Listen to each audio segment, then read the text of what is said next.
కూటమి ప్రభుత్వానికి ఆరోగ్యశ్రీ పథకాన్ని బతికించే ఉద్దేశం లేనట్లుందని ఏపీ పీసీసీ అధ్యక్షురాలు వైఎస్ షర్మిల అన్నారు. గత 14 రోజులుగా ఆసుపత్రిలో ఆరోగ్యశ్రీ కేసులు తీసుకోవటం లేదని తెలిపారు. ఆరోగ్యశ్రీని తీసివేస్తే పేదల పరిస్థితి ఏంటని వైఎస్ షర్మిల ప్రశ్నించారు.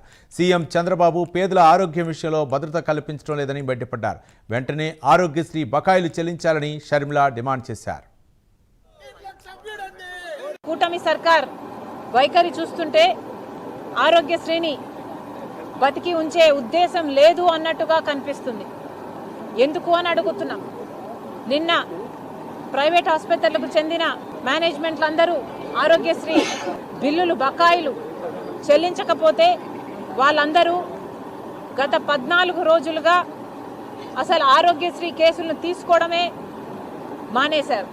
అంటే గత 14 రోజులుగా పేదవాడు ఒక ఆసుపత్రికి వెళ్ళి నాకు వైద్యం చేయండి అంటే లేదు, ఆరోగ్యశ్రీ వర్తించటం లేదు, ప్రభుత్వం బకాయిలు చెల్లించటం లేదు అని వాళ్ళని వెనక్కి పంపిస్తున్నారు.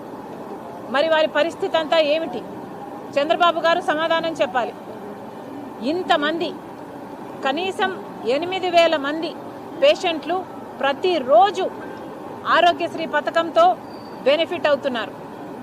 8,000 మంది అంటే 8,000 మంది మీద ఇంత ట్రీట్మెంట్లు, ఈ సర్జరీలు ఇవేమున్నా కూడా ఆరోగ్యశ్రీనే భరిస్తుంటే, అలాంటిది ఆరోగ్యశ్రీని తీసివేస్తే వాళ్ళంతా ఎక్కడికి వెళ్ళాలి? మళ్ళీ కనీసము ప్రభుత్వ ఆసుపత్రులకు వెళ్దాము అంటే అక్కడ కనీసం కావాల్సిన ఆరోగ్యశ్రీ బెడ్లు కూడా ఉండడం లేదు. మరి వీళ్ళందరూ కార్పొరేట్ ఆసుపత్రుల్లో వైద్యం కావాలి, మంచి వైద్యం కావాలి అనుకుంటున్న పేద ప్రజలందరూ మళ్ళీ ఆస్తులైనా అమ్ముకోవాలి, లేదా అప్పుల పాలైన